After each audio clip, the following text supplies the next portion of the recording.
Welcome back to On the Rise, and Canada is set to take on Jamaica, the Reggae Boys, tonight in Jamaica in a massive match and a huge opportunity to earn a berth into the Copa America.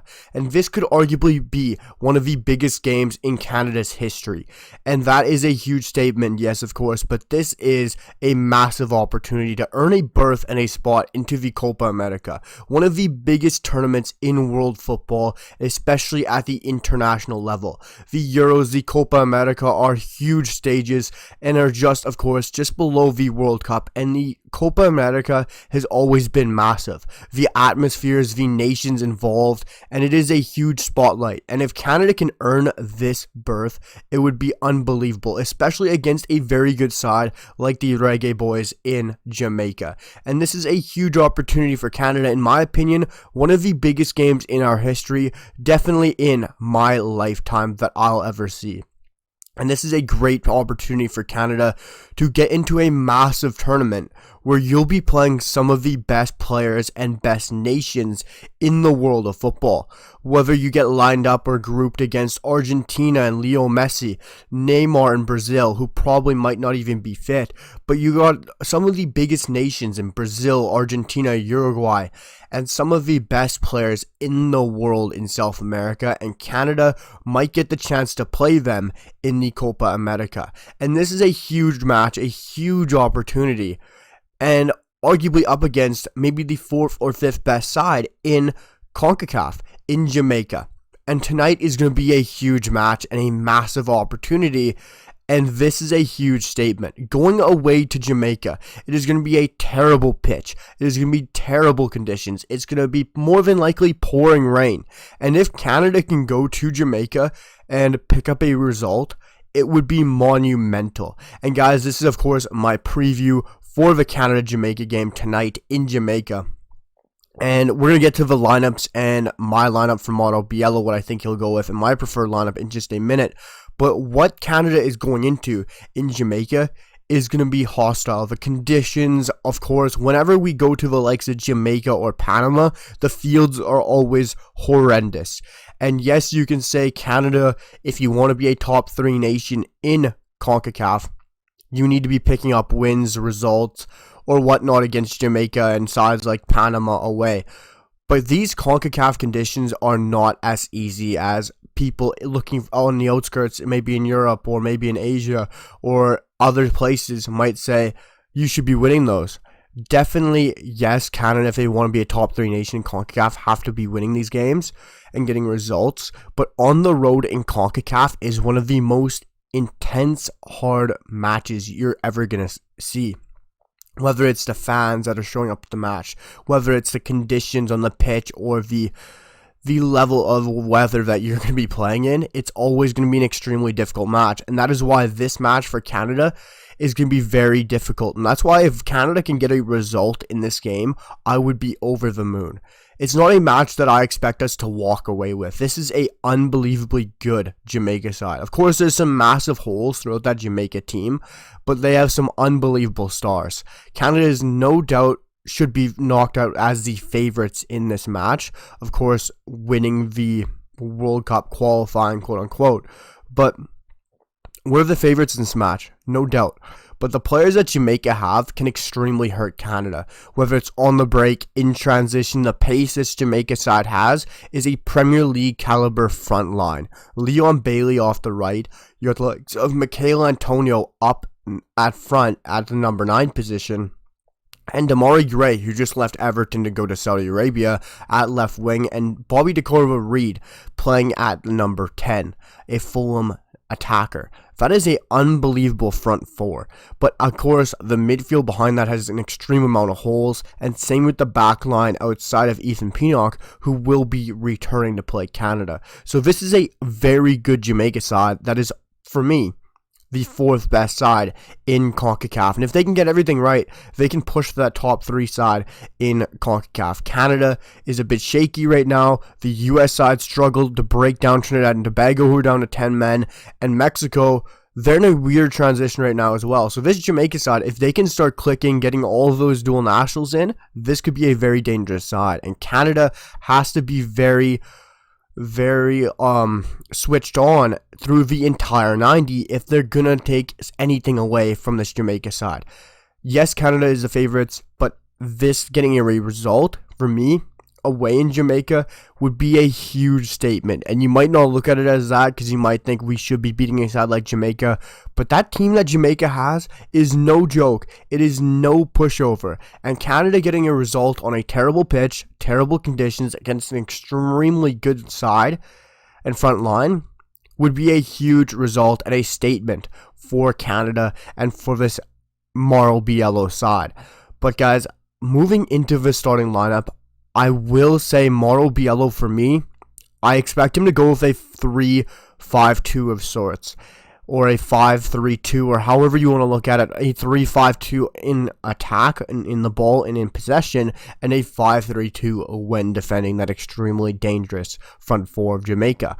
I do expect him to go with the likes of Steven Vittoria, Derek Cornelius, Alistair Johnston as your back three. It just seems like something that he would go with. I would like to see Cornelius, but I don't know if he'll go with Kamal Miller or Derek Cornelius as the left-sided center back. But down the middle, it seems quite obvious that he will go with Steven Vittoria. It just seems like something that's more stable. It's more concrete. It's something that we've gone with before. And Mauro Biello seems like an extremely safe manager, playing to his veterans, playing to his strengths, playing to what John Herdman brought him up through.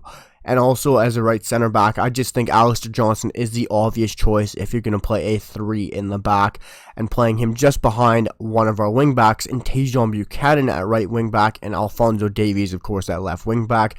Tajon Buchanan has come back to form at Club Brugge since his injury. He has hit the ground on fire, having so many assists, so many contributions, winning penalties, and having Alistair Johnston at right center back behind him might allow quite a few overlapping opportunities for this Canadian side as well.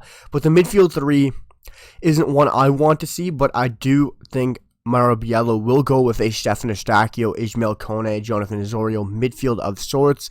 Very interchangeable midfield, very interesting midfield as well. But up top as the front two are the obvious ones in Kalerin and Jonathan David. And that is exactly what I think Mauro Biello will go with. But personally, what I want to see is a 4-3-3. I'd love to see the likes of Dane St. Clair in net. That is who I want to see. I know some people might think he's the number 3 right now with Maxime Crepeau coming back into the lineup and into sorts. But I'd love to see the 4-3-3 of Steven Vittoria, Derek Cornelius, with the likes of Alistair Johnston at right back and Alphonso Davies at left back. You might be thinking, why don't you want to see LDF, Luke de Fougerols in there as well? But with the aerial presence and the aerial attack, especially on set pieces, I think Steven Vittoria is extremely a huge bonus and a huge positive for having this lineup, and someone you just need for the likes of Michael Antonio, Ethan Pinnock, and the aerial threat that this Jamaican side possesses. But of course, I'd like to see LDF come on later in the game, whether that's in the midfield or the back line. Get him that cap tie. But in the midfield, I want to see somewhat the same that Mauro might put out with Osorio, Kone, Eustáquio, but I want to see Eustáquio, Kone, Ahmed. Ali Ahmed was terrific in the Gold Cup, showed his worth. He's shown his worth all season long with Vancouver Whitecaps. Whether that is his versatility, his on-ball presence, his energetic movement in the midfield. And we saw that in the Gold Cup with a B/A side for Canada. Not our best side at all. We saw the likes of Zach McGraw, Jacob Schaffelberg, Lucas Cavallini leading lines. A completely different side. And Ali Ahmed was the starlet in that team. I think you place him in this midfield alongside Ismail Kone and Stefan Eustáquio. He's not the one who's looked upon in that midfield to carry things. Ali Ahmed would be that energetic presence, that speedy guy in the midfield who's give you so many, whether it's his passing ability, his tackling ability, and his movement. And I think we need that in the midfield. It frees up Ismail Kone a bit from doing that kind of a job. It frees up Eustáquio a bit from doing that kind of a job. And it gives us that a bit more movement and energetic ability in the midfield. And on the wings, I'd like to see Tajon Buchanan on the right and Liam Millar on the left with, of course, JD down the middle. And I want to talk about only one player on this front line, and that is Liam Millar. Liam Millar, for me, needs to be a lock in this Canada side, and that is why we have to play a 4-3-3. Liam Millar is no longer playing with FC Basel. He's no longer playing in the Swiss Pro League. That is last year's thing. That is last year's problem. Now he is playing with P&E, the Preston North End side, that are surging up the table and looking for Premier League promotion.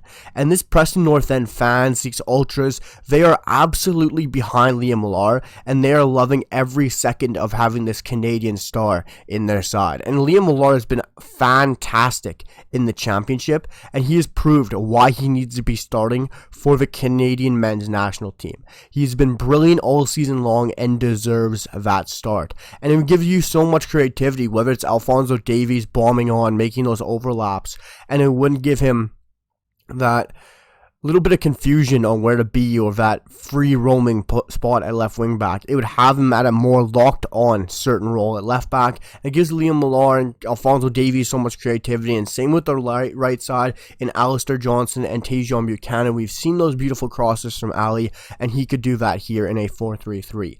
I want to see Canada play a 4-3-3, guys, and I'd absolutely love if we can do that against Jamaica. I know on this harder surface, this different atmosphere, it might be a bit more difficult to go with a new formation and new tactical outlook. So I don't know if Mauro Biello will go with that, but that's what he should be going with to get this best out of this Canadian side and to get your best players on the pitch. So I think he's go with that second lineup, guys, but he will probably go with the safer, more veteran heavy, the more 3-5-2 that he trusts. And I think he'll go to try to get a draw, try to get a result, and put everything in Toronto to get that win at home, on that home surface at BMO, where we never simply lose. It's just not a Canadian thing. And for my predicted result, guys, I'm going to go with a 1-1 result. And for me, that is a huge win. That is a statement for Canada just to come away with a result from Jamaica. So that'd be a huge bonus for the Canadian national side. And I really hope we can take a result away from Jamaica. Guys, let me know your predicted rosters, what you think of my lineup, what you think of what Biello might go with, as well as your predicted scoreline. Let me know what you guys think of the content down below. We have so much content coming on the channel, and I hope you guys are enjoying everything on the channel. And I really appreciate you guys getting me to 201 subscribers. It is, even though it's a smaller milestone, it means the world to me, guys, and it just helps me keep on pushing. We're going to keep on pushing and hit that 250, 300, and keep on moving on. Make sure to hit that like button, guys. Drop a sub, hit the comments, and I'll see you guys for the next one. Peace.